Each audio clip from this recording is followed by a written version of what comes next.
সন্ধ্যার দিকে মামা মামি কাজিনরা সবাই চলে এলো। মামার বাড়ি একটু দূরে হওয়ায় মামা তার ব্যবসা সামলিয়ে আগে আসতে পারেননি, কিন্তু এসে মামা কাজে লেগে গেলেন। জুরাইন আর জারাবি আমার একমাত্র মামার 2 ছেলে মেয়ে। ছোট ভাইটা বেশি কিউট, মাত্র 2.5 বছর, আর বোনটা ক্লাস 5-এ। জুরাইন তো এসে আমার কোলে উঠে গেল আর একটু কথা বললো। বাবুটা একটু বেশি আদুরে, কোলে আসলে তার নামেই না, আমাকে অনেক বেশি দেখতে পারে। মামা খালা ওদের সবাই কাজ করছে, আমি সেই সকাল থেকে কাজ করছিলাম, কিন্তু এখন কাজ করতে পারছি না, কারণ জুরাইন আমার কোলে থেকে নামছে না। জুরাইনের সাথে খেলছি আর ভাবছি সাদিপ ভাইয়া কেমনে কভার করলো এত আর্লি বিড়িতে আসা। সাদিপ ভাইয়াকে দেখে আমার হুঁশ উড়ে গেল। বিশ্বাস করতে কষ্ট হচ্ছিল যে উনি আমার সামনে দাঁড়িয়েছিলেন। ওনার কথা শুনে বুঝলাম উনি অনেক টায়ার্ড। বাসায় ঢুকতে ঢুকতে আমাকে বললেন, কী রে সর দরজা থেকে, অনেক টায়ার্ড আমি, একবার নিজের বাড়ি একবার এই বাড়ি, আমি জাস্ট পাগল হয়ে যাব। মা আমাকে একবারও জানালেন না ওরা সকালে এখানে আসবে। প্রথমে আমাদের বাসায় গেলাম, গার্ডসরা বললেন সবাই নাকি এ বাড়িতে। আমার কাছে আমার গাড়ির চাবি ছিল, ট্যাক্সি বিদায় করে নিজে ড্রাইভ করে এসেছি। প্লিজ 1 গ্লাস পানি দে।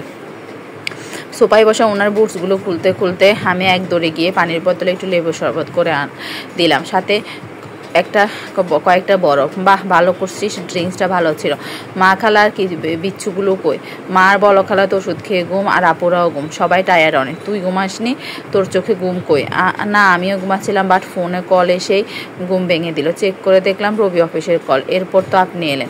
সাদিপ ভাইয়া এবার ওনার জ্যাকেট খুলে আমার হাতে দিলেন, আর ব্যাগ 2টা কাঁধে ঝুলিয়ে লাগেজটা হাতে নিয়ে বললেন, আয় আমার সাথে, গেস্ট রুমটা একটু জেরে দিবি, শাওয়ার নিয়ে আমি একটু ঘুমাবো। সব রুম আজকে পরিষ্কার করলাম, একদম চকচক করছে রুম, প্লিজ গিয়ে দেখুন। উনি হাত উঁচু করে আমাকে বললেন, একটা দিব দৌড়ে অসভ্য। হাই বলছি, আমার আর কি করার আছে। পিছু পিছু গেলাম। উনি রুমে গিয়ে ওনার পরনে হাফ হাতার ব্ল্যাক গেঞ্জিটা খুলে ফেললেন, তাও আবার আমার সামনে। আমি গাদির মতো ওনার খালি বডিটা অবাক দৃষ্টিতে দেখতে আছি, কি সুন্দর বডি, কিন্তু পরক্ষণ ওনার জ্যাকেটটা দিয়ে আমি আমার মুখ দেখে ফেললাম। উনি হেসে দেখতে লাগলেন, যা দেখা তা তো দেখিয়ে ফেলেছিস, এখন আবার মুখ দেখে কি হবে? কি বেশরম লোক। মুখ থেকে জ্যাকেট সরিয়ে বললাম, উনি কাপড় নিচ্ছেন লাগেজ থেকে। আমি উল্টো দিকে ফিরে বিছানা জেরে চলে আসতে নিলে উনি বললেন, তোর চাচাতো ফুফাতো ভাইরা কবে আসবে? আসলে ওদের কাছে যাবি না, ওদের আশেপাশে গেলে তোর পা কেটে রেখে দিব। আর রাতে উঠানোও যাবি না, যত কাজ আছে সব বাসায় ভিতরে করবে, বাসার বাইরে কিছু লাগলে আমাকে জানাবি। আমি কিছু বলার আগে উনি কাঁধে কাপড় ঝুলিয়ে ওয়াশরুমে চলে গেলেন। আমিও আমার রুমে চলে গেলাম। রাত 8টার দিকে হুজুর চাচার ফ্যামিলি, ফুফুর ফ্যামিলি সবাই চলে এলেন। হুজুররা এসে কোরআন পড়তে লাগলেন, আর চাচি ফুফি মামিদের সাথে আছেন। সাদিপ ভাইয়া 1 ঘন্টা ঘুম দিয়ে উঠে কাজে লেগে গেলেন, আর আমার অন্য কাজিনগুলো আড্ডা দিচ্ছে বসে বসে। চাচাতো বোনদের সাথে খুব রাগ লাগলো, বাবার জন্য আজকে কোরআন খতম দিচ্ছে, আর ওরা কী সব হাফ টপস জিন্স পরে আসছে। ইতি আপু, জুমান আপু আর আমি সবাইকে নাস্তা চাপ করছিলাম। ফুপি আর 2 চাচি বসে কী সব আলোচনা করছিল, আর মা খালা কিচেনে। নাস্তার টেবিলে সাজিয়ে আমি ভাইদের আর আপুদের ডাকতে গেলাম, ভাইয়া আপু আসেন, আপনারা নাস্তা দিয়েছি টেবিলে। আমার কথা শুনে ওরা সবাই উঠে ডাইনিংয়ের দিকে আগাতে লাগলো। কিন্তু রাব্বি ভাই, মানে আমার বড় চাচাতো ভাই, আমার কাছে এসে বলল, শেফা ফুল, তুমি তো দিন দিন অনেক সুন্দর আর আকর্ষণীয় হয়ে যাচ্ছ, খুব বড় হয়ে গেছো মনে হয়। আমার উপর থেকে নিজ চোখ বুলিয়ে। ওনার কথাগুলো আমার গা কেন জানি গিন করে উঠলো, আর এতগুলো রাগ লাগলো। সুতির কামিজ পরলাম আমি, আর জর্জের সুন্নাটা দিয়ে পুরো আপার বডি হিসেবের মতো করে ডেকে দিলাম। আর এই লুচ্ছা কী বলে? আমি কিছু বলার আগে সাদিপ ভাইয়া চিৎকার শুনতে পেলাম, আর আমি ভয়ে কেঁপে উঠলাম। এ রাব্বি, কী বলছস তুমি? ওকে এসব বাই হয়ে এসব কথা কেমনে বলো নিজের বোনকে? আর ওর নাম Shefali, don't call her Shefa, and specially fool. আরে ভাই, ওরে কি ডাকবো না ডাকবো এটা তো আমার পার্সোনাল ব্যাপার। বিদেশ থেকে আসলে 3 বছর আগে, আর এসে এত দাপট, ভালো না এসব। আপনি এসবে নাক গলাবেন না, ওকে আমি সেই ছোট্ট থেকে চিনি। এসব কথা শুনে সাফেদ ভাইয়ের সবুজ চোখ একদম লাল হয়ে গেল, বোঝাই যাচ্ছে উনি এখন মারপিটের মোডে। তিনি শান্ত গলায় জবাব দিলেন, চেনো তো চেনা পর্যন্ত থাকবো, এর বেশি এগোনোর কথাও ভুলেও ভেবো না। আর ওদের জন্য তুমি আর তোমার ফ্যামিলি কি আমি ভালো করেই জানি। এসেছো খাও, চাচার জন্য ফ্রে করো, যেন বিদায় হও। এসব শুনে রাব্বি ভাই তেরে ওনার দিকে আসলে উনিও তেরে যান রাব্বি ভাইয়ের দিকে। আমি আর্লি সাদিপ ভাইয়ার হাত ধরে ফেলি। উনি আমার দিকে ফেরত ইশারায় মাথা নাড়িয়ে না বলে মা খালা ফুফি চাচি ওনাদের আওয়াজ শুনে এসে ছাদে ওদের ছাড়িয়ে নিলেন। ওরা যাতে সাদিপ ভাইয়ার দেয়ালে ঘুষি মেরে, এই বদমাশ যেখানে থাকবে ওখান থেকে 10 ফুট দূরে থাকবি বলেই চলে গেল বাইরের দিকে। আমি তো ভয়ে কাঁদতে লাগলাম। আজকে বাবার এই দিনে কি কাণ্ড না ঘটলো। আই মিস ইউ বাবা ভেরি মাচ। এরপর বাবার জন্য মোনাজাত করা হলো। অনেক কান্না করলাম আমি আর মা, বুকের মধ্যে অনেক কষ্ট হচ্ছে বাবার জন্য। আজকে কেন যেন কান্না থামার নামে নিচ্ছে না। যতই চোখের পানি মুছি ততই চোখ দিয়ে বারবার বাবার জন্য চাপা কষ্টগুলো বেরোচ্ছে। ইতি আপু আর জুমান আপু আমাকে জড়িয়ে ধরে দাঁড়িয়ে থাকলেন আর আমি মোনাজাত ধরে চোখে জল ফেলছি। মোনাজাত শেষে দেখলাম সাদিব ভাইও মোনাজাত শেষ করে আমার দিকেই ফিরলেন। আমার চোখের সামনে উনি ছিলেন আর আমিও দেখি নাই। আমার দিকে ফিরে উনি ইশারা করলেন কান্না না করতে। আমি আরও কান্না আসলো। চুপচাপ দাঁড়িয়ে নিচের দিকে তাকিয়ে কান্না করতে থাকে। মাথা প্রচণ্ড ব্যথা করছে কান্নার ফলে, তাও কিছু করার নেই, কাজ তো করতেই হবে।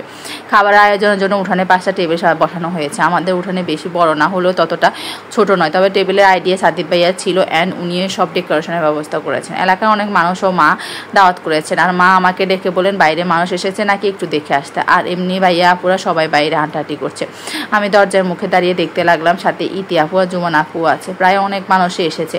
মাকে খবরটা দিলাম। সব কাজিনরা ড্রয়িং রুমে বসে আড্ডা দিচ্ছে আর আমাকে দিয়ে ওদের জন্য ফ্রুটস পাঠিয়ে দিল। আমি ওখানে যাওয়ার আগে সাদিব ভাইয়া এসে হাত থেকে ট্রে নিয়ে নিলেন আর বললেন, তখন দরজা দাঁড়ানোটা আমার চোখেরই যায়নি। মানা করার পরও কেন যাচ্ছিস ড্রয়িং রুমে? কিছু না বলে চুপ করে মাথা নিচু করে দাঁড়িয়ে থাকলাম। মাথাটা ছিঁড়ে যাচ্ছে ব্যথায়। উফ! উনি আমার মুখটা উঠিয়ে আমাকে বলতে লাগলেন, কি হয়েছে আমার ফুলের, আর এত কান্না কেন? খালের উপর থেকে সব দেখছেন, এভাবে কান্না করলে তো উনি কষ্ট পাবেন। তাও কিছু বললাম না। এবার উনি 2 হাত আমার মুখে ধরে বলে, মাথা ব্যথা করছে। আমি হ্যাঁ বললাম, মাথা নাড়িয়ে। এরপর উনি আর কিছু বললেন না। জুমান আপুকে ডেকে নিয়ে আপুকে ট্রেটা দিয়ে আসতে বললেন আর ইতি আপুকে বললেন একটু আমার মাথা ম্যাসাজ করে দিতে। দুনো বোন ভাইয়ের কথা অক্ষর অক্ষরে পালন করার জন্য চলে গেলেন। ইতি আপু আমার মাথা ম্যাসাজ করছে আর আমি জারাবির সাথে কথা বলছি। হঠাৎ দেখলাম রাব্বি ভাইয়া, আলী ভাইয়া, জেসমিন আপু আসলেন আমার রুমে। আমার খেয়াল হলো আমার তো মাথায় কাপড় নেই। আমার মাথায় যে কাপড় তুলছিলাম, রাব্বি ভাইয়া বলল, থাক না, ভালো লাগছে তো। আর বাকি দুজন হাসছে। ইতি আপু বলে উঠল, কোন ধরনের ব্যবহার এসব? ওদের কথা শেষ না হতে সাদিব ভাইয়া এসে হাজির। এসে রাগে গলায় বললেন, ইতি, তোকে আমি কখন থেকে খুঁজছি, আমার সাথে আয়। আর শেপা তুই, তোকে আমি বিকেলে কি বলেছিলাম মনে আছে? মনে নেই? জুড়াইনে কান্না করছে, আমি কাজে বিজি, ওকে করে নিয়ে যা এখান থেকে। ভাগ্যিস মাথায় কাপড় দিয়েছিলাম। আল্লি আর রাব্বি কামিনা ভাইয়ার কথাটাও শুনেননি উনি, না হলে আজকে আমার লড়াই লাগতো। আজকে আবার লড়াই লাগতো। জুরাইনের কাছে গিয়ে দেখি জুরাইন দাদির পাশে বসে খেলছে। সাদিব ভাই আমাকে মিথ্যা বললো। আমাকে দেখে জুরাইন বলল, আপি আসো, আমাকে কোলে নাও। আহা, আমার জারু এখানে আপির কোলে উঠবে? আসো আসো, আমার ময়নাটা। আর রুম থেকে বের হলাম না। দাদির পাশে শুয়ে থাকলাম আর জুরু আমার সাথে খেলতে থাকলো। আত্মীয়রা দাদিরা সাথে রুমে এসে দেখা করে চলে গেলেন সবাই। মামি আর খালারা আজকে থাকবেন। মাথা ব্যথার কারণে মুখ লাল হয়ে আছে আমার। কোনো রকমে একটু খেয়ে জুরাইনকে নিয়ে ড্রয়িং রুমে বসে আছে আর ইতি আপু, জুবান আপু টিভি দেখছেন। মা খালা দাদি কী সব আলোচনা নিয়ে ব্যস্ত। আর খালো বেচারা ঘুমে অনেক কাজ করছে আজ উনি। জুরাইনের সাথে খেলছিলাম আমি, সাথে জারাবিও এসে যোগ দিল। ওরা সাদিব ভাইকে এদিকে আসতে দেখলাম। ওনার হাতে মুঠে চুলে পানি লেগে আছে। এ রাতে উনি গোসল করলো, কিন্তু জ্বর উঠলে এমনি চিন্তা আসলো। তার মুখ ফুটে কিছুই বললাম না। উনি এসে বসলো আমার পাশে আর আমার কোল থেকে জুরাইনকে নিয়ে আদর করতে লাগলো। জারাবি গিয়ে ইতি আপুর কোলে গিয়ে বসলো। হঠাৎ উনি রাগী বয়সে আমাকে ফিস করে বললেন, এই তোর মাথায় কাপড় কই? আর রাব্বিকে কি তোর এই লম্বা সুন্দর চুলগুলো দেখানো হচ্ছিল? ও কি বলেছে আমি সব শুনেছি। আর তোর জেসমিন আপু, রাইট, ও একটা মেয়ে হয়ে ওই লম্পটের কথা হাসলো কীভাবে? ইচ্ছে তো করছিল দুজনের গলা টিপে ধরি, আর তোকে তো ইচ্ছে করছিল পিষে একদম শেষ করে ফেলি। ওনার কথায় একদম রাগ উঠে গেল। ওনাকে বললাম, আপনি না একটু 2 চামচ বেশি বোঝেন। আপনার বোন থেকে আক্স করে দেখিয়েন আসল ঘটনা। সাদিব ভাই আমার দিকে তাকিয়ে আমার নাক টেনে বললেন, আই বিলিভ ইউ। আমি ওনার দিকে তাকিয়ে একটু হাসলাম। এই প্লিজ এভাবে হাসিও না, লোভ সামলিয়ে রাখি আমি অনেক কষ্টে। মানে কিসের কষ্ট? কিছুই না, তোমার ছোট্ট ব্রেনে এত কথা সাপোর্ট করবে না। তো মাথা ব্যথা কমেছে? মাথা নাড়িয়ে হ্যাঁ বললাম। আর মনে মনে ভাবছি, এই কেমন ধরনের প্রশ্ন? প্রথমে ইনসাল এরপর কেয়ার, নাকি প্রথমে কেয়ার এরপর ইনসাল? যাক, মাথায় আর প্রেশার দেওয়া যাবে না। সাদিব ভাইয়া সব কথা আমার মাথার উপর দিয়ে যায়। জুরাইন একবার ওনার কোলে একবার আমার কোলে আসা যাওয়া করছে আর আমিও জুরুর সাথে মজা করে খেলছি আর হাসছি। হঠাৎ সাদিব ভাইয়া একদম আমার গায়ে ঘেঁষে বসে এক হাত দিয়ে আমার কাঁধের উপর উঠিয়ে নিল আর জুরাইনকে ওনার পেটের সাথে লাগিয়ে বসালেন। আমি ওনার কাজের কোনো হাব বা বুঝলাম না। আমি অন্যদিকে সরে যেতে চাইলে উনি রাগে গলায় বললেন, কি প্রবলেম? নড়বি না একদম? অবাক চোখে ওনার দিকে তাকিয়ে আছি আর ইতি আপু আর জুমান আপু আমাদেরকে দেখে মুখ টিপে হাসছে। আর জারাবি তো গেমসের ভেতর, ওর কোনো হুঁশ নেই এদিকে। সাদিব ভাইয়া আপুদেরকে ভ্রু নাচিয়ে আর ইশারা দিয়ে কিছু আক্স করলেন, আর আপুরা হেসে লাইক দেখাচ্ছে। মানে কি এসবের আমার ছোট্ট মগজটা আসলে ধারণা করতে পারলো না। মা, খালামণি আর দাদির রুমে বসে আমরা ড্রয়িং রুমে আড্ডা দিচ্ছিলাম। মামা মামি জারাবি গেস্ট রুমে ঘুম, খালু ভাইয়ারা রুমে ঘুমাচ্ছে। সাদিব ভাইয়া খালুর সাথে ঘুমাবে, আপুরা আজকে কেউ ঘুমাবে না বলে ঠিক করলেন। আমরা আড্ডা দিচ্ছি আর জুরেন বিচ্ছুটা না ঘুমিয়ে সাদিব ভাইয়ের কাঁধে বসে আছে, আর উনি মোবাইলে কি যেন করছিলেন। আমার মাথা ব্যথায় চোখ বন্ধ হয়ে যাচ্ছে, কিন্তু তাও বসে আছে ওদের সাথে। সাদিব ভাইয়া হয়তো আমার অবস্থা খেয়াল করলেন, আর উনি আমাদেরকে কাছে এসে বললেন, তোরাও ঘুমাচ্ছিস না, ওকেও যেতে দিচ্ছিস না ঘুমাতে? যা না ঘুমাইতে, সাফাকে দেখ, ও চোখে যা কেমন লাল হয়ে আছে, যা ঘুমাতে। আর এই তুই চোখ, তোর মুখ নাই? হ্যাঁ একদম দিব ধরে একটা অমানুষ। তিনোটা যা ঘুমাতে, জুরেনকে আমি ঘুম পাড়িয়ে দিব। আমরা ওনার বকা শুনে একদম চুপ হয়ে গেলাম।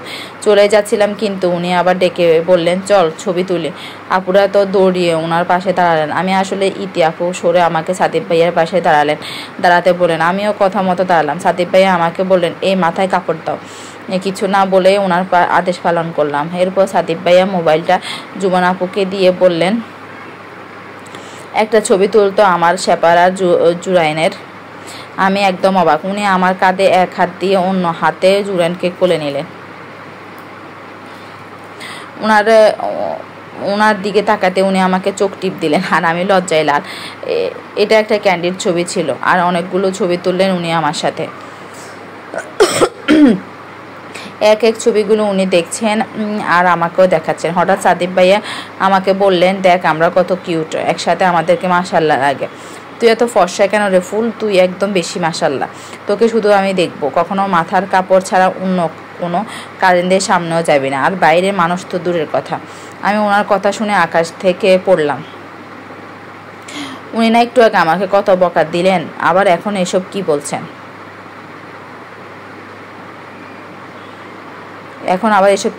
হায় আল্লাহ।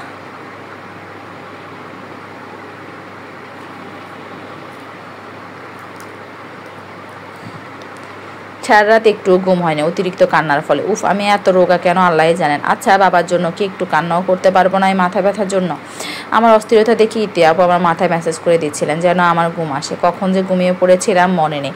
মায়ের ডাকে ঘুম থেকে উঠে গেলাম। চোখ খুলে দেখি খালামণি আর মা আমার পাশে বসে আছেন। খালামণি আমার মাথায় হাত বুলিয়ে বলতে লাগলেন, কি রে শেপা, রাতে নাকি তো শরীর খারাপ করছিল, এখানে আপা খেয়ে নিতি, তাহলে মাথা ব্যথা অনেকটাই কমতো। কি বলছো আপা? এই মেয়েকে নিয়ে আমার কত কষ্ট হয়। সে তার জান গেলে ওষুধ খাবে, আর খাবার নিজে থেকে খায় নাকি? আমি যতক্ষণ বকে খাওয়াই এই মেয়ে কখনোই খায় না। হ্যাঁ জানি তো, ওষুধ ভাত না খেলে সাদিফকে কল দিবি, এরপর সাদিফ এসে ওকে মেরে খাওয়াবে। এসব বলে মা খালামণি হা করে হাসতে লাগলো। উফ, কি সুন্দর হাসি তোমাদের মা আর বড় খালা। আর খালামণি, তোমার ছেলে কি আমি ভয় পাই নাকি? তোমার ওই দৈত্য ছেলেকে দেখলে ভালো মানুষে আতঙ্কে দিশেহারা হয়ে যায়। হা হা হা। সো আমি ভয় পাই না, হি ইজ এ আতঙ্ক, নাথিং এলস। বলে খালামণি আর মাকে জড়িয়ে ধরে চুমু দিলাম। আচ্ছা তাই আমার ছেলে আতঙ্ক? আজকে দেখি এই কথাটা সাদিফের সামনে বলে দেখা। উফ, পারবো না, তোমার ছেলেকে তুমি বলো গিয়ে, তবে আমার নাম দিতে পারবা না। বাই দা ওয়ে আপুরা কই? মা বলে উঠলেন, ইতিহাস জুমান আজকে ব্রেকফাস্ট রেডি করেছে, ওঠ মা, ফ্রেশ হয়ে হেল্প কর যা। আমি উঠে ফ্রেশ হয়ে কিচেনে চলে গেলাম। আপুরা নাস্তা প্রায় বানিয়ে ফেলেছেন, আর আমি ওদের সাথে আমার সিগনেচার ডিশ পুরি আর আলুর দম বানিয়ে নিলাম। আর আপুরা আমার আসার আগেই কিচেন স্যান্ডউইচ, ফ্রুট কাস্টার্ড আর কফি বানিয়ে নিল। আমি আর আপুরা মিলে টেবিলের সব নাস্তা সাজাচ্ছিলাম, তখন দেখলাম সাদিব ভাইয়া এক হাত দিয়ে চুল মুছছে আর অন্য হাতে মোবাইল কানে ধরে কার সাথে যেন কথা বলছে। ডাইনিংয়ে না বসে উনি সোফায় বসে পেপার পড়তে লাগলেন। আজব, সবাই এখন নাস্তা করবে আর উনি আলাদাভাবে ডাকতে হবে। হ্যাঁ, আসছে একেবারে নবাবজাদা। অনেকদিন পর আজকে ডাইনিংয়ে এত মানুষ, খালা, খালু, মামা, মামি, দাদি আর আপুরা। আর ড্রয়িং রুমে যারাবে, ও কার্টুন দেখে খাবে। আমি একটু আগে গ্যাস্ট্রিকের ওষুধ খেলাম, তাই আমি আপাতত জুরাইনকে কোলে নিয়ে নাস্তা সার্ভ করছি। আর সাদিব ভাইয়া মহারাজা এখন গেলেন রেডি হতে, অফিসে নাকি ইমার্জেন্সি কাজ আছে। মা, আমি আজ ফিরবো না, আজকে ইয়ামিনের ব্যাচেলার পার্টিতে যাব অফিসের পর। আজকে পড়াইতে পারবো না তোকে শেপা। ইতি আর জুমান তোরা থেকে যা আজকে এখানে, আর ওকেও একটু পড়িয়ে নিস। তাপিত ভাইয়া কথাগুলো বলতে বলতে নাস্তা করতে বসলেন, আর আমি জুরেনকে খাওয়াচ্ছি আর নিজেও একটু খাচ্ছি। খালামণির কথা শুনে একবার ওনার দিকে আর একবার খালামণির দিকে তাকালাম। সাফির, তোর যে কোনো ফ্রেন্ড বা অন্য কাউকে হোম টিউটর হিসেবে মেয়েটার জন্য ঠিক করে দে না। তোরও সময় বাঁচবে আর মেয়েটাও সময় মতো পড়ালেখাগুলো শিখে নিতে পারবে। খালামণির কথা শুনে সাবিত ভাইয়া খাওয়া অফ করে রাগী গলায় বলে উঠলেন, কেন? আমার পড়াশোনায় কি ক্ষতি হচ্ছে?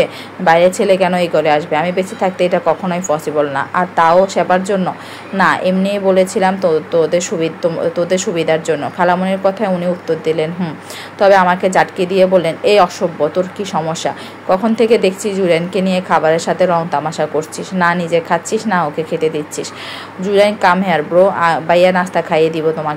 আমি বেকুব হয়ে গেলাম। খালামণির রাগ আমার উপর কেন যাচ্ছেন? আজব। সাদিব ভাইয়া উঠে এসে আমার কোল থেকে জুরাইনকে নিয়ে নেওয়ার সময় ওনার নখ দিয়ে হাতে খোঁচা দিলেন। উফ, জ্বলে উঠলো। রাগি চোখে ওনার দিকে তাকালাম, তবে উনি এখন জুরাইনকে নিয়ে বিজি। আমার দিকে একবারও তাকালেন না, যেন উনি কিছুই করেননি। How rude. সন্ধ্যায় খালামণি আর মামারা একসাথে বের হলেন। জুরাইন অনেক চেয়েছিল আমার কাছে থেকে যেতে, কিন্তু মামি রেখে যাননি।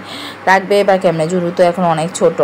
আমি, ইতি আপু আর জুমান আপু আমার রুমে বসে বসে অনেকক্ষণ আড্ডা দিচ্ছিলাম। যদিও সাবিত ভাইয়ের আদেশে ওনারা আমাকে পড়াতে চেয়েছিলেন, কিন্তু আমি অনেক বাহানা দিয়ে তাদেরকে মানিয়ে নিলাম যে আজকে পড়বো না। কথা বলার মাঝে হঠাৎ সাবিত ভাইয়া ফোন করলেন জুমান আপুকে। ওনার বোনদের সাথে কথা বলেই রেখে দিলেন। আমি ভেবেছিলাম আমার সাথেও কথা বলবে আর না পড়ার জন্য বকা দিবেন, কিন্তু না, উনি আমার সাথে কথা বললেন না।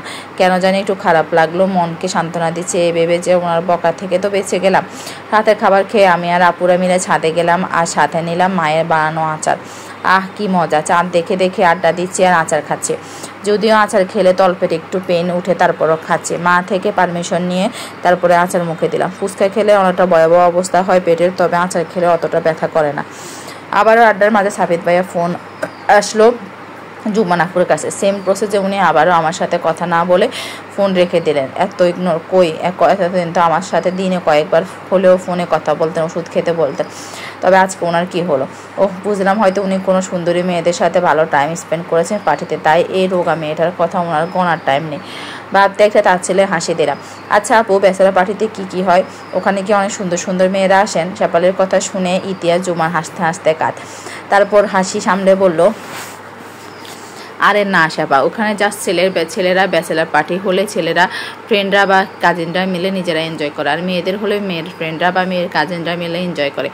এই পার্টির মানে বর বা কনে তাদের বিয়ের আগ মুহূর্তে সিঙ্গেল লাইফটা তাদের কাছের ফ্রেন্ড কাজিনদের সাথে কাটানো, আর মাঝে মাঝে কেউ ড্রিঙ্কসও করে, এই এতটুকু। তবে ফরেনের এই পার্টিতে রূপ একটু ভিন্ন। ও আচ্ছা, মাথায় আসে না এইসব ব্যাচেলার না কি সব পার্টি, সবে বাইকিয়া। আর কিছুক্ষণ ছাদে থেকে নিচে নেমে এলাম। এরপর ওষুধ খেয়ে আপুদের সাথে পিক তুললাম অনেক। শুয়ে শুয়ে এফবিতে নিউজ ফিড দেখলাম। হঠাৎ দেখলাম সাবিত ভাইয়া পিক অনেকগুলো। ওয়াও, কি সুন্দর ডেকোরেশন! ওনাকে তো অনেক হ্যান্ডসাম লাগছে। ওনার সব ফ্রেন্ডরা অনেক স্মার্ট। বাহ বাহ! যাকে এই কথাগুলো মনে মনে বললাম, ওনার কানে গেলেই তো আমাকে এই সুন্দর দুনিয়া থেকে আউট করে দেবেন। তবে ওনাকে আজ বেশ লাগছে। ব্রাউন কালারের জ্যাকেটের ভেতরে হোয়াইট গেঞ্জির ভেতরে সুন্দর ডিজাইন, চুলের স্টাইলটাও তো অনেক সুন্দর, আর ওনার স্নিকার্সগুলো এত সুন্দর। সব মিলে ওনাকে জাস্ট মাশাআল্লাহ লাগছে।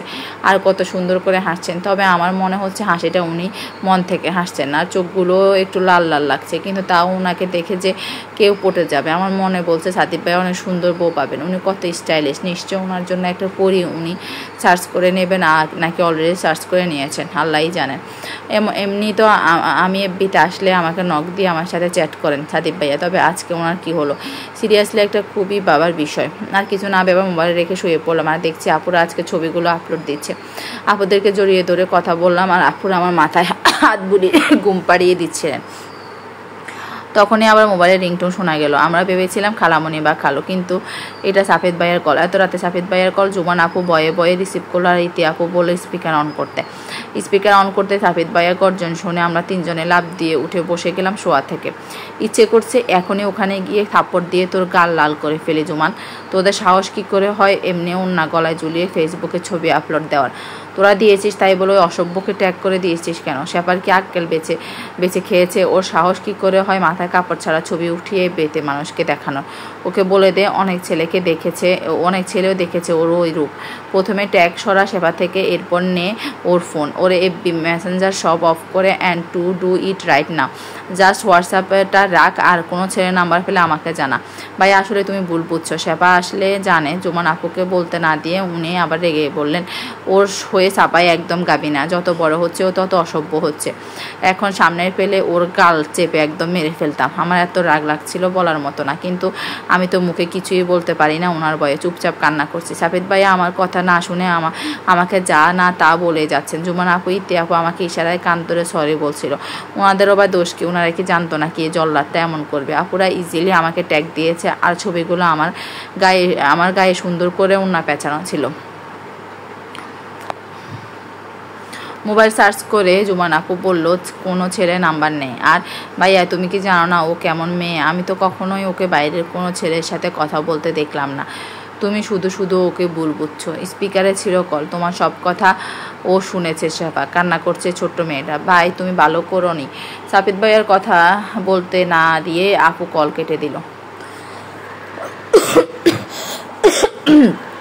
উফ, দেখেছিস কি অসভ্য আমার ভাইটা? বড় ভাই বলে বেঁচে গেল, আর ওর মতো রাক্ষসকে কিছু বলার সাহস কারই বা আছে? সরি সাপা, আমাদের জন্য বকা শুনেছি। সাফেদ ভাইয়াকে সামনে ফেলে আমরা বুঝিয়ে বলবো কার বলে আপুরা আমাকে জড়িয়ে ধরে আদর করতে লাগলো। আর এদিকে সাপা কান্না করছে শুনে সাফেদের মন খারাপ হয়ে গেল। তাই সে একটু পরে জুমানকে একটা মেসেজ পাঠালো, এখন নাকি কান্না করছে বাবুটা। হ্যাঁ, ওর দোষ ছিল না ভাইয়া, ও জানেই না যে ছবিগুলো আমি ওকে ট্যাগ দিলাম। ও তো আমার মোবাইল একটু দেখে নিজের মোবাইলে গেমস খেলছিল। হুদাই বকা দিলা ওরে। মেসেজ দেখে অনেক কষ্ট লাগলো সাদেবের, কিন্তু ও চেয়েও পারছে না নিজের রাগকে কন্ট্রোল করতে। সাদেব শুধু কালকের অপেক্ষায় আছে, কালকে শেফালির কি হাল করবে সেটাই ভাবছে। ফোন বের করে শেফালি নিজের আর জুরাইনের ছবিগুলো কন্টিনিউয়াসলি দেখছে আর বলতে লাগলো, কেন আমাকে এত কষ্ট দিচ্ছিস? কেন এত কষ্ট দিচ্ছিস তুই? আমার থেকে ব্যাপারটা লুকিয়ে মোটেও ভালো করিস নি। কালকে আমার আসল রূপ দেখতে পাবি তুই। এই সাপিদ যে কত ভয়ঙ্কর আর পসেসিভ নিজের জিনিসকে নিয়ে, কাল তুই হাড়ে হাড়ে টের পাবি। কথাগুলো বলে ছবিতে একটা চুমু দিয়ে এক নাগারে ড্রিঙ্কস করতে লাগলো সাপিদ। বিড়িতে আসার পর থেকে সাপিদ একদমই ড্রিঙ্কস করতো না, তবে আজকে কি এমন হলো সে সাপিদের ড্রিঙ্কসের প্রয়োজন হচ্ছে। ঘুম থেকে উঠে দেখলাম আপুরা আমাকে জড়িয়ে ধরে ঘুমাচ্ছে।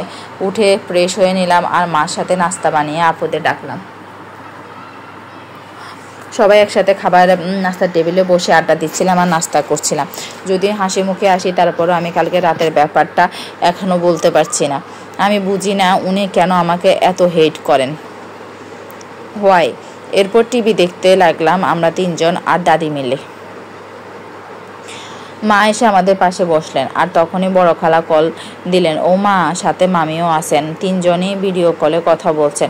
হঠাৎ বড় খালার কথায় মোবাইলের দিকে তাকালাম। খালা বলছেন, দেখ তোদের বোনের ছেলেকে কাল সকাল থেকে বমি করছে, কালকে নাকি পার্টিতে ড্রিঙ্কস করেছে, সকালে আসলো বাসায়, 8টার দিকে ফোন করে বলল তাকে নিয়ে যেতে। সে রাতে ড্রিঙ্কস করেছে, তাই এখন ড্রাইভ করা সেভ না। কত বড় সাহস তার! মাকে ফোন করে বলল সে মদ খেয়েছে। ভাবা যায় তোর বোনের ছেলের সাহস। আজকেও ইতিকে পড়িয়ে নিতে বলিস শেফাকে। আজকে মনে হয় সাদেব যেতে পারবে না বলে খালা মুখ টিপে হাসলেন। কেন পারবো না? রাত হতে হতে আমি ফিট হয়ে যাব। ইনফ্যাক্ট আমি আজ বিকালে যাচ্ছি ওকে পড়াতে। আজকে ওর কপালে দুঃখ আছে। আমার থেকে কথা লুকানোর শাস্তি যে আজ পাবেই। অনেক অবাক হলাম ওনার কথা শুনে।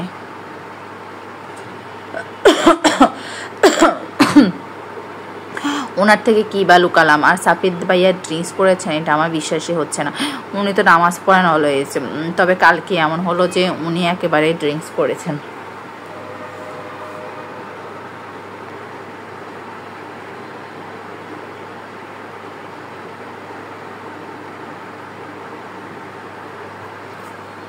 সাদিব ভাইয়ার হুমকিগুলো আমি জাস্ট বলতে পারছি না। আমি কি এমন লুকালাম ওনার কাছ থেকে? আমার মাথায় ঠিক আসছে না। খালা মামি ওনারা প্রায় 1 ঘন্টা কথা বলে ফোন রাখলেন। এই সাদিব ভাইয়া নামক আতঙ্ক আমার জীবনটা ফানসা করে দিল রে। আর এদিকে জুমান আপু আর ইতি আপু আমার পিছু ছাড়ছেন না। কি করছি, কি লুকিয়েছে, আক্স করতে করতে মেরে ফেলেছে আমাকে। আরে ভাই, আমি নিজেও জানি না আর ওদেরকে কি বলবো। আপুরা, আমি সত্যি জানি না আমি কি করেছি। তোমাদের ভাইয়াকে কি তোমরা চেনো না? আজ পর্যন্ত আমার কিছুই কি ওনার ভালো লেগেছে?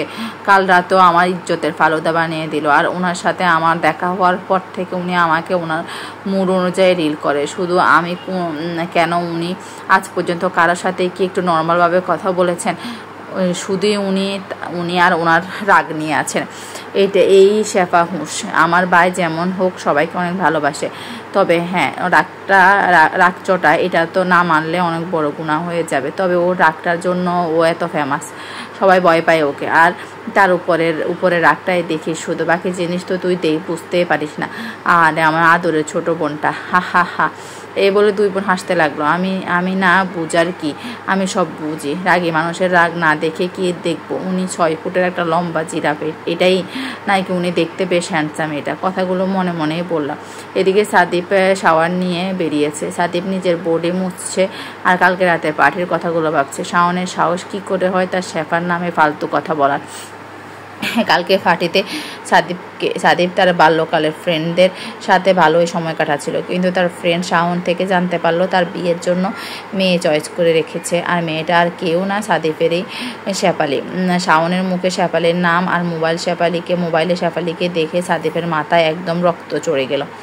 সে একটানে শাওন থেকে মোবাইল নিয়ে শান্তভাবে আক্স করলো, ছবি কই পাইছিস ওর? শাওন হেসে বলল, আমার বোন জুমু দিয়েছে, ওরই ফ্রেন্ড মেয়েটা, একদম ভার্জিন জানিস, ভদ্র একদম, বাপ মরা মেয়ে, বুঝিসই তো। এইসব মেয়েরা খুবই সংসার চালাতে জানে। মনে হয় তোর বন্ধুর ভাগ্য খুলে গেছে। সাফিদ এক আছাড়ে শাওনের মোবাইলটা ফেলে নিজের বুট দিয়ে একদম ভেঙে বর্তা করে ফেললো। আর শাওনের কলার ধরে চিল্লিয়ে বলতে লাগলো, হাউ ডেয়ার ইউ, তুই জানিস তুই কার লাইফে হাত দিয়েছিস? Have you any idea? ইচ্ছে তো করছে এখনই তোর নাক ফাটিয়ে দিই। সাফেদ, ছাড় আমাকে। তুই সামান্য ওই পিচ্ছি একটা মেয়ের জন্য আমার মোবাইল ভাঙলি? আর ওই রকম কেন? তোর যা স্টেটাস, তোর জন্য মেয়েরা বিয়ে ছাড়াই বিছানায় শুতে রাজি। আর ওই মেয়েকে যদি তোর এতই ভালো লাগে তাহলে চল ওকে নিয়ে আমরা বেড শেয়ার করি। ব্যাস শুরু হলো সাফেদের মায়ের এক ঘুষিতে বেচারা শাওনের নাক থেকে রক্ত বের হতে লাগলো। কিন্তু তাও সাফেদের মায়ের থেমে নেই, পেট পিঠে কিছুই বাদ রাখেনি, শুধু কিলিয়েছে। ওর বন্ধুরা ওকে থামাতে পারছে না। মারতে মারতে সাদেক চিল্লাতে লাগলো, কুত্তার বাচ্চা, তোর শেষ, তুই আজকে শেষ। আমার ফুল, আমার শেফাকে কি বললি তুই? She is mine, only mine. ওর মতো ফিওর সোলকে এসব বললি? আজকে থেকে তোর মুখ বন্ধ। এরপর এক ক্লাসে দিয়ে শাওনকে ফুলে ফেলে দিল। আর অন্য ফ্রেন্ডরা কেউ সাফিদকে ধরছে, কেউ শাওনকে ফুল থেকে উঠাচ্ছে। এরপর ইয়ামিন এসে সাফিদকে অন্য পাশে নিয়ে বলল, relax bro, he is quite injured. কেন মারলি ওকে? সাফিদ কিছুই উত্তর দিল না। পরে একদিন বলবো, আজ ভাল লাগছে না। এরপর সাফিদ দুহাতে নিজের চুলগুলো উল্টো নিয়ে ওই ম্যানেজার গালিবকে কল দিয়ে বলল, শেফার ফ্রেন্ড আছে একটা, নাম Jumu, somehow collect her number and send me. সকালে এই ফোলা নাম্বার আর জুমুকে কল দিয়ে সেদিনের ঘটনা শুনে জানতে পারলো জুমুর বার্থডে ছিল। আর বাবুটা তাকে বয়ে কিছুই না বলে সেদিন অনেক কেয়ারফুলি সাফিদকে ম্যানেজ করেছে। বাবা যায়, সাফিদের রাগে সাফিদ জাস্ট রিং করতেই আছে আর ভাবছে কেমনে পারলো এই পিচ্ছিটা তাকে ম্যানেজ করতে। হাও। ভাবনা থেকে ফিরে এলো মায়ের ডাকে, হ্যাঁ রে সাফিদ, আজকে তোর বোনদেরও নিয়ে আসিস। হ্যাঁ আনবো বলেই সাফিদ ভাবছে, ও হেডফুল, আমাকে মিথ্যা বলার শাস্তি পাবে তুমি।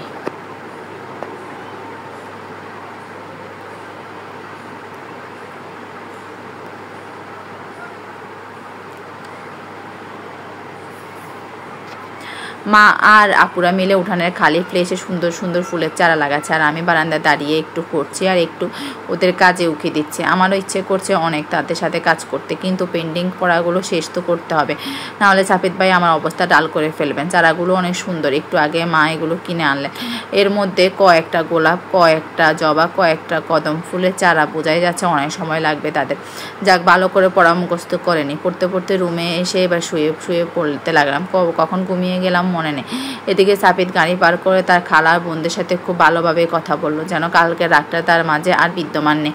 খালামণি কি লাগাচ্ছ তোমরা এগুলো? আমাকে কল দিতে পারতা, আমি আরও কয়েকটা চারা নিয়ে আসতাম। আচ্ছা শেফালি ফুলের চারা পেলে না? না রে বাবা, পাইনি, তুই পেলে নিয়ে আসিস। আমারও অনেক ইচ্ছা এই দিকটাই উঠানের একদম ডান পাশে শেফালি ফুলের চারা গাছ লাগাবো। ওকে ওকে, নো ওয়ারিস, এখন তো অবশ্যই আনবো, তোমার ইচ্ছে আমি পূরণ করে দিব। জড়িয়ে ধরে, তোর বিচ্ছুরা তো ওদের 3 নম্বর সদস্যটা কই? আছে তো, বারান্দায় ছিল, এই আধা ঘন্টা আগে ভেতরে পড়ছে মনে হয়।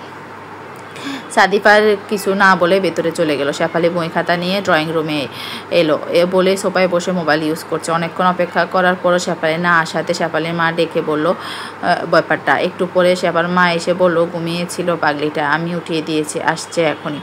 সরি রে, তোকে এত কষ্ট করতে হয় আমাদের জন্য, কিছু মনে করিস না বাবা। কি বলছো এসব? আমাকে তুমি পর ভাবো, আমি কি তোমার কাছে রাফসানের চেয়েও কম? ভুলে যাও এসব কথা তুমি। রাফসান থেকে কম ভেবে থাকলেও আজকে থেকে বেশি ভাবতে শুরু করো, না হলে তোমারই ক্ষতি। বলে চোখ টিপ দিয়ে তারা খালাকে জড়িয়ে ধরলো।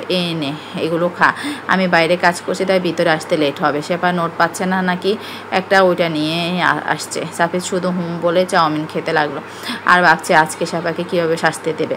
ভাইয়া আসসালামু আলাইকুম। সাদিব মাথা উঠিয়ে দেখলো শেফা সুন্দর করে মাথায় গোমরা দিয়ে বুকের সাথে বই নিয়ে দাঁড়িয়ে আছে আর মুখটা কেমন গম্ভীর করে রেখেছে। হয়তো কাল রাতে আমার কথার জন্য অনেক কষ্ট পেয়েছে।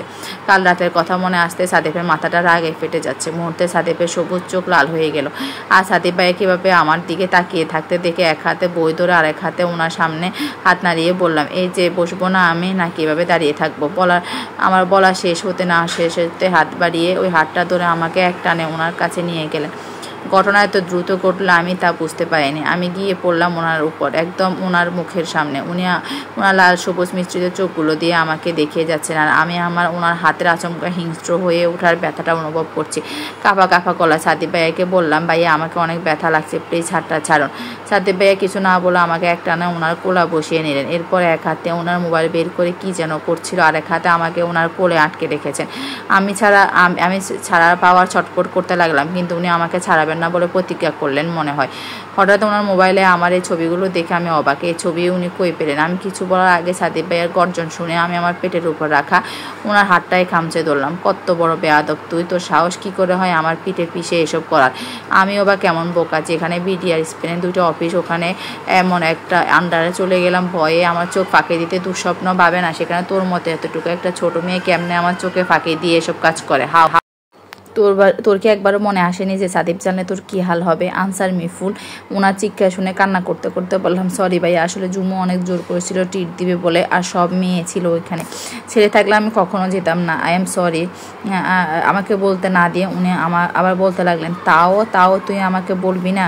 আমি নিয়ে যেতাম তোকে। আর তোর ওই ফুলিশ ফ্রেন্ড, ওর সাহস কী করে হয় তোর ছবি অন্যদের দেখানোর? সেটা ওর কাজিন হোক বা ভাই, তোর ছবি দেখানোর অধিকার ওর নেই। আমি জানতামও না ও কোনো ছেলেকে আমার ছবি দেখাবে, জানলে আমি কখনোই তুলতাম না ছবি। আর আপনাকে বলিনি যদি আমাকে যেতে না দিতেন জুমুর ট্রিটে, সেই বয়ে বলিনি।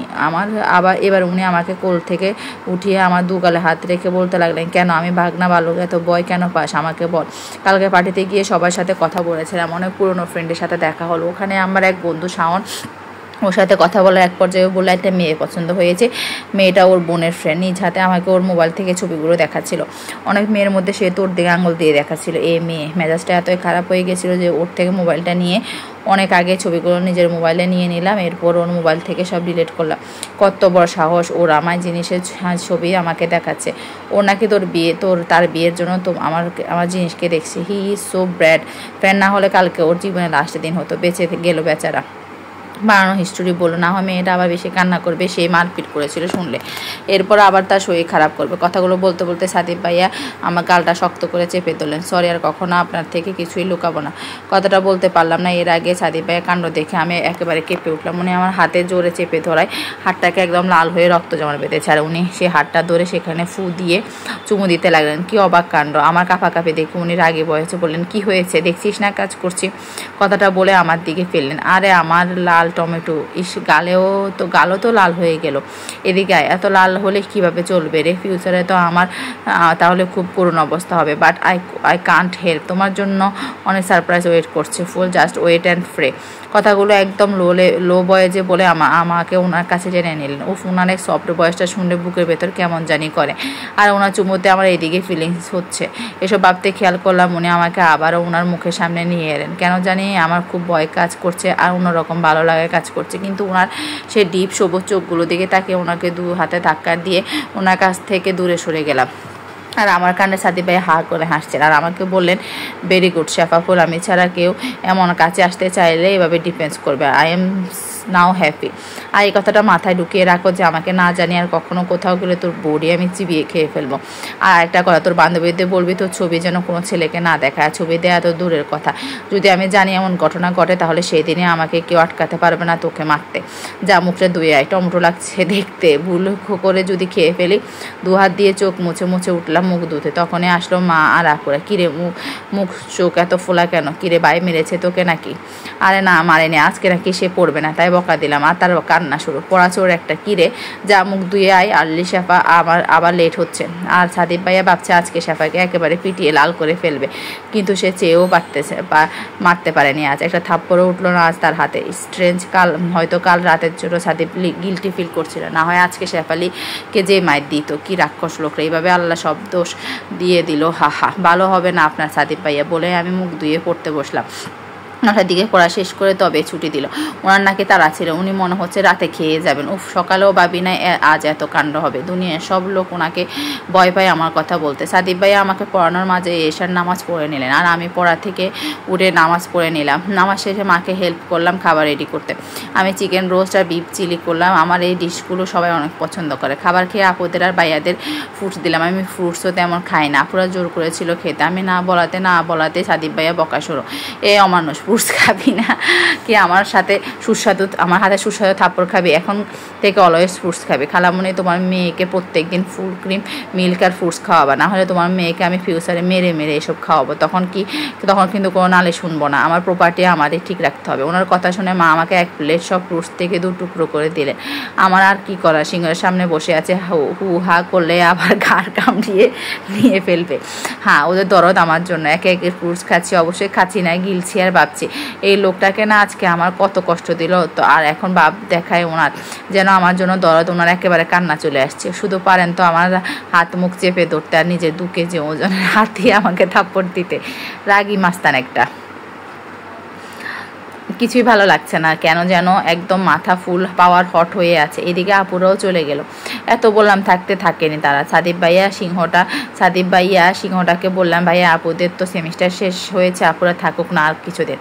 অমনি সিংহের গর্জন, থাকতে হবে না, অনেক থেকেছে, এবার আপনি পড়ালেখা স্টার্ট করেন, নাইলে ফার্স্ট ইয়ারে থেকে যাবেন আর সেকেন্ড ইয়ারে উঠতে পারবেন না।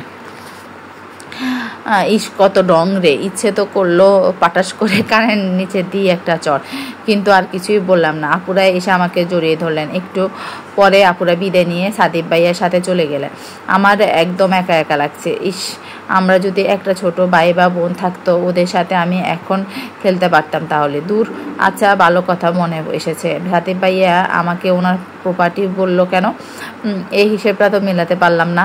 ও আচ্ছা, ওয়েট, সাদিক ভাইয়া আমার খালাতো ভাই, আর আমার খালা আর মায়ের শরীরে একই বংশের রক্ত প্রভাবিত হচ্ছে, কারণ তারা তো আপন বোন।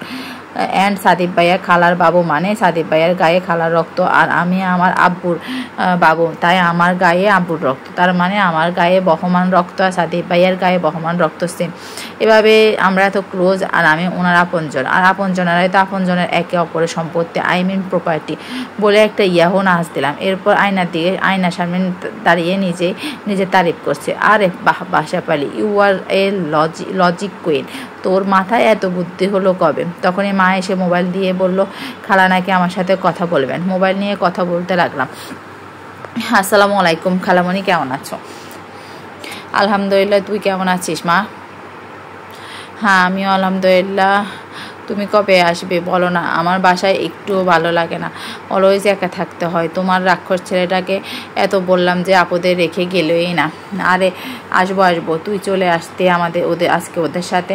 আর সাফিদকে তো বললাম তোর আপুরা থাকলে নাকি তোর রাতে ঘুম আসে না, সারা রাত একসাথে বক বক করস, এই দুদিনে নাকি তোর ডার্ক সার্কেলও হয়েছে। এই বলি মা তোকে শোন, একটু ভালো করে খানা খাবি, দুধ খাবি, ফ্রুটস খাবি, এরপর আমার আদরের মেয়েটাকে আরও বেশি আদরে লাগবে, আমার মাটা হেলদি থাকবে। উফ খালামণি, তোমার ছেলের কথা নাই বা বলো, উনি আমাকে এমনিও হেট করে, সো ওনার কথা আই ডোন্ট কেয়ার। তুমি শীঘ্রই আসবে এখানে, আর কয়েকদিন থাকবে। আচ্ছা আমার পাগলিটা, ভালো করে চল্লিশ, তোর মাকে দে তো ফোন। এরপর আমি মাকে মোবাইল দিয়ে দিলাম আর শুয়ে শুয়ে নিজের মোবাইলে মনোযোগ দিলাম। উফ কি সুন্দর সুন্দর ব্রাইডাল মেকআপ, আর সব পার্লার এত জোজ করে সাজাই কেন? আহা কবে যে আমার বিয়ে হবে, ভালো লাগে না এই সিঙ্গেল লাইফ। আমার বিয়েতে আমি অনেক বেশি সাজবো, সুন্দর সুন্দর গর্জিয়াস শাড়ি লেহেঙ্গার গায়েরা করবো ইনশাল্লাহ। আচ্ছা আমার জীবন সাথী কেমন হবে, উনি যদি আমাকে মারে? উফ বিয়ের এই জিনিসটাই আমার ভয় লাগে। আজকাল মানুষ অকারণে মার দেয় বউদের, কত যে নিউজ দেখি এমন। আমার এসব অদ্ভুত ভাবনার মাঝে মা এসে বলল, তোর মামি কল করেছে, পরশু দাওয়াত দিচ্ছে, জারাবির বার্থডে নাকি। মায়ের কথা শুনে খুবই এক্সাইটেড হয়ে গেলাম, এক লাফে আধা শোয়া থেকে উঠে বসে গেলাম আর মাকে বলতে লাগলাম, হ্যাঁ মা, উফ আমার তো মনেই ছিল না আমার ছোট বোনুটার বার্থডে। আচ্ছা মা কি কিনবো ওর জন্য বলো না, কালকে তো আমি কলেজে যাব, তুমি আমাকে প্লিজ টাকা দিও, আমি ওর জন্য একটা পিকাচু ডল, চকলেট বক্স আর একটা পার্টি ফ্রক কিনবো।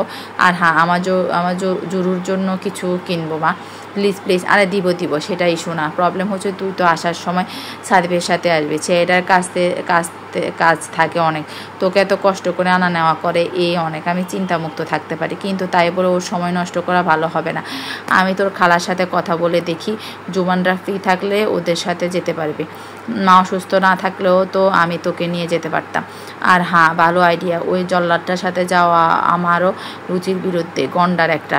এটা শুনে মায়ের বকা শুরু, এসব কি বলিস তুই, ও তোর বড়, একদম বেয়াদবি করবি না, ভালো বিহেভ করবি ওর সাথে, ওকে বাবা ওকে আর বকা দিও না তো। আসো আমাকে ঘুম পাড়িয়ে দিবা, কালকে থেকে কলেজ যেতে হবে আর মিস দেওয়া যাবে না। এরপর মা এসে আমাকে ঘুম পাড়িয়ে দিতে লাগলো।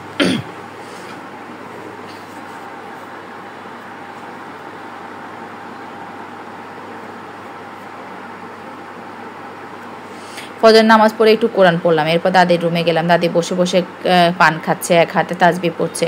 আমাকে দেখে বলতে লাগলো, কি গো আমার শেফালি ফুল, ভেতরে এই সুন্দরী বুড়ির সাথে একটু বস কিছুক্ষণ।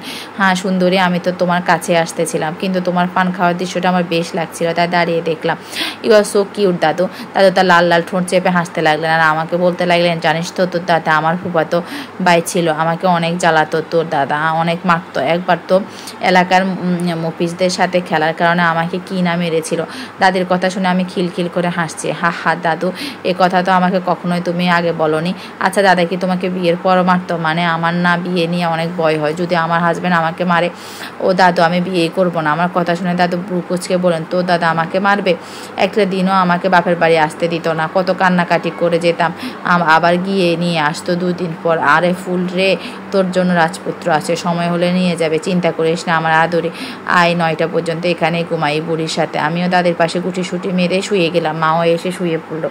মাঝে আমি আর দুই পাশে দাদি আর মা, তাদের গল্প শুনতে শুনতে ঘুম দিলাম। আবার রেডি হয়ে ওয়েট করছি সাদিপ ভাইয়ের আগমনে। উনি আসার আগে নাস্তা খেয়ে নিলাম, নাহলে উনি আমাকে পরোটার পাউরুটি দিয়ে সাথে বিয়ে দিয়ে দিবেন। দূর বাবা, এখনও আসছে না কেন? মা কি হয়েছে, চিল্লাচ্ছস কেন? তোমার গুণোদর বোনের ছেলে কই, আমাকে নিবে না কি নিবে না? এবার বাইরে আসলে বলবে একটা রিক্সা কিনতে, জোশ হবে, রিক্সায় বেশি ভাল লাগে আমার। হাওয়া খেতে খেতে যাবো কলেজে, হাওয়া খেতে খেতে আসবো, ওর রে অনেক মজা হবে। আমার কথা শুনে মা হাসতে হাসতে বললো, আচ্ছা বলবো, তবে সাদিপ কই এখন? আমি তো জানি না, কল দিচ্ছি ওয়ের। এই তো আমি। তোমরা কি বলো তো, এতক্ষণ ধরে একটা মানুষ দরজায় দাঁড়ানো ছিল আর তোমরা খেয়ালে করলো না? আর এই যে শুটকি মাছ, এসব ফাও চিন্তা বাদ দে, এই সাদিপ যতদিন বেঁচে আছে ততদিন তুই সাদিপের প্রো। ওনাকে বলতে না দিয়ে বলতে লাগলাম, বুঝেছি আমি। খুব ভাব নিয়ে আমাকে থামিয়ে দিয়ে উনি বললেন, বাকি কথা গাড়িতে শোনা যাবে, কাম ফাস্ট, নাস্তা করে জানা বাবা, একটু বস, বাবা আমি এখনই দিচ্ছি। না সুইটি, আমি খেয়ে এসেছি। শুটকি মন্ত্রীটা খেয়েছে, ও খেলেই হবে। হ্যাঁ আমি খেয়েছি, চলেন না, লেট হচ্ছে তো।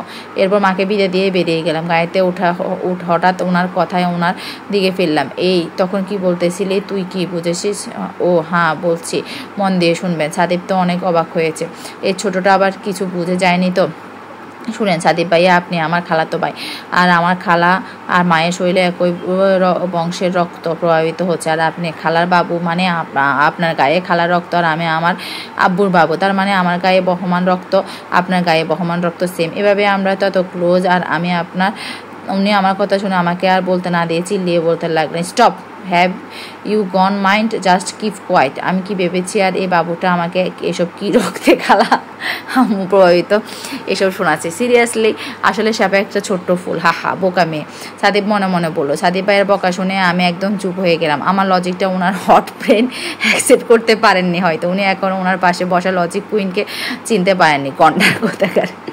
কলেজে পৌঁছে দেখলাম জুমু মাত্র রিক্সা থেকে নামলো। ওকে ডাক দিলাম, কিন্তু ও কেন জানি আমাকে ইগনোর করতে যাচ্ছে। যাক, আমি আর বিরক্ত করলাম না। রাহিয়া আমার আরেকজন ক্লাসমেট, ওর সাথে বসলাম আজকে, কারণ জুমু তো আমাকে ওর পাশে বসতে দিল না।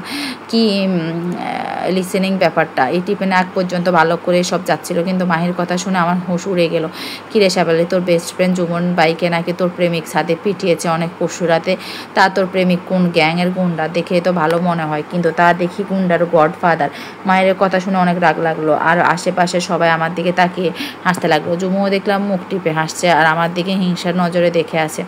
এত রাগ হলো আজকে, আর চুপ করে থেকে বলতে লাগলাম, আমার সাদীপ ভাইয়া এমনি এমনি কাউকে মারে না, নিশ্চয়ই জুমুর ভাই কিছু করেছে, আর ওই ঘটনাটা উনি আমাকে বলেছেন। উনি কাউকে মারলে আমাকে নিশ্চিত বলতো। আর হ্যাঁ, উনি কোনো গুন্ডাও না, গুন্ডার গডফাদারও না। এসব বলে চলে যাচ্ছিলাম, তখন জুমু বলে উঠলো, হ্যাঁ এখন তো পালাবি, ছি নিজের কাজিনকে প্রেমিক বানিয়েছিস। এখন তো এমনিতে তো দেখলে বোঝা যায় না যে এত সুন্দর ভদ্র চেহারা, পিছে তো নোংরা রূপ আছে। আসলে কি বাপ মরা মেয়ে তো তুই, তাই বড় কাজিন পেয়ে হাতছাড়া করিসনি তাই না? বলে হা করে হাসতে লাগলো। আর কিছুই বলতে পারলাম না, মনে অনেক কিছু চলছে, কিন্তু এসব পাও ছেলে মেয়েদের সাথে তর্ক করা মানে আমার অপমান করা, কারণ ওরা অনেক জঘন্য। ওদের মতো জঘন্য আমি হতে পারবো না। আল্লাহ জানেন, উনি সব দেখেছেন। ওদেরকে শুধু এতটুকুই বললাম, আমার কাজের উনি আমার যা ইচ্ছা তা করবো, তুমি বলার কে? আর শোনো, একজনকে কষ্ট দিয়ে তার তামাশা করে কেউ কখনো সুখে থাকতে পারে না। আমাকে ইনসাল্ট করে মনে করেছো তোমরা জিতে গেছো, একদিন এমন দিন আসবে তোমাদের লজ্জার মুখ দেখাতে পারবে না। এটা একটা বাপ মরা মেয়ের মুখের কথা, হিসেব মিলিয়ে নিও। এরপর রেগে ক্লাসে চলে গেলাম। আজকে আমি আর কাঁদবো না, অসহায়কে কষ্ট দিলে আল্লাহ তার বিচার করবে। আমার মৃত বাবাকেও ছাড়লো না, আর এই মেয়ের জন্য আমি সাদীপ ভাইয়ার সাথে মিথ্যা বলেছিলাম। এই মেয়েকে আমি এত বিশ্বাস করতাম, কি বললো আমাকে সে। সাদীপ ভাইয়ার নামেছি, এসব টেনশন মাথায় ঘুরছে। চিন্তা করতে থাকলাম, বাবা বেঁচে থাকলে কি হতো। আল্লাহ কেন আমার বাবাকে নিয়ে গেল? রাহি মেয়েটা আমার এত কাছের, তাও আজকে আমাকে এই মেয়েটাকে সান্ত্বনা দিচ্ছে। বুকে জমানো কষ্ট নিয়ে এক করে সব ক্লাস শেষ করলাম। সাদীপ ভাইয়া নিতে আসছে না এখনও, আজকে একটু লেট হয়ে যাচ্ছে, তাই কমন রুমে বসেছিলাম, হালকা মুখে পানি দিলাম। খুব যন্ত্রণা হচ্ছে আজকে অনেক। আশেপাশে সমালোচনা করার মানুষ নেই, সব কিছু বলা অনেক সহজ, কিন্তু ব্যাপারটা নিজের উপর আসলে বোঝা যায়। খুব কষ্ট লাগছে আজ। অনেকক্ষণ বাবা সাদীপ ভাইয়া কল পেয়ে চলে গেলাম। গাড়িতে গিয়ে দরজা খুলে বসে পড়লাম। উনি এখন আপাতত বিজি আছে মোবাইল নিয়ে। ওনার মোবাইলে কথা বলা শুনে যতটুকু বুঝতে পারলাম, আজকে ওনার অফিসে অনেক কাজ। কিছু না বলে দুহাত দিয়ে মুখ ডেকে বসে রইলাম। কিছুই শান্তি লাগছে না আমার। বাসায় গিয়ে জাস্ট একটা লং শাওয়ার দরকার, খারাপ লাগছে। ওনার কথা শুনে মাথা নাড়িয়ে বললাম, উনি হয়তো আমাকে দেখেনি, তাই আবারও আক্স করতে লাগলেন, হোয়াট হ্যাপেন, কথা বলছো না কেন, কি হয়েছে? এই ফুল, বলো না। কিছুই না, মাথা ব্যথা করছে একটু তাই। তৎক্ষণাৎ উনি গাড়ি থামিয়ে আমাকে মাথায় হাত বুলিয়ে ডাকতে লাগলেন, look at me Shapa, tell me what happen. বেশি খারাপ লাগছে? ডক্টরের কাছে চলো। আমি মুখে হাত দিয়ে বললাম, বাসায় যাব, প্লিজ চলেন না, আমাকে বাসায় নিয়ে যান না। এবার উনি জোর করে আমার মুখ থেকে হাত সরিয়ে ওনার আঙুল দিয়ে আমার মুখ উঁচু করে বলেন, আমি চোখ অফ করে রেখেছি, কিন্তু ওনার হুঙ্কার ঠিকই শুনছি। কলেজে কিছু হয়েছে বলো, অ্যান্ড সব ঘটনা সত্যি হওয়া চাই। কেউ কিছু কি বলেছে? কার এত সাহস? Tell me the full story. এবার চোখ খুলে দেখি ওনার কপালের রগ একদম ফুলে উঠেছে, আর বাম হাতটা মুট করে রেখেছে। উনি যে রেগে বোম হয়ে আছেন আমার বুঝতে দেরি হয়নি। ওই দিনের ঘটনার পর যদি উনি জানেন কলেজের ঘটনা জুমু আর মাহিরের জন্য হয়েছে, তাহলে উনি জুমুকে, ওর ভাইকে আর মাহিরকে কী করবেন আল্লাহ জানে। হঠাৎ করে কেন জানে সাদীপ ভাইয়ার হাতটা আমাকে খুব অ্যাট্রাক্ট করছিল। এখন শুধু ওনার হাত দেখাটাই আমার সবচেয়ে ইম্পর্টেন্ট কাজ মনে হচ্ছে। সাদীপ ভাইয়া আমার যে হাত দিয়ে মুখ চেপে ধরে রেখেছিল, সে হাতটা আমার হাতের মুঠোয় নিয়ে ওনার হাতের পিঠে একটু চুমো দিলাম আর ওনার হাতটা নিয়ে আমার গালে ঘষা দিলাম। এবার ওনার হাতের তালু চুমো দিতে সাদিক ভাইয়া চট করে আমার কপালে ওনার ঠোঁট বুলাতে বুলাতে বললেন, জলদি বলো ঘটনা কি, I will kill that person. ওনার আওয়াজ শুনে বাস্তবে ফিরলাম, ততক্ষণে যেন একটা গোলের মধ্যেই ছিলাম। হায় আল্লাহ, কি করলাম একটু আগে আমি? সাদিক ভাইয়াকে আমি চুমো দিলাম, ছি খোদা। আর এখন ওনাকে বা আমি কি জবাব দেব? আর কী বা বলবো যে আমি কলেজে কি হয়েছিল? হাই শ্যাপা, আজকে তোর কাম খাতাম। সাদিক ভাই আজকে কি রূপ ধারণা করবে আল্লাহ জানে। আল্লাহ প্লিজ সেভ মি।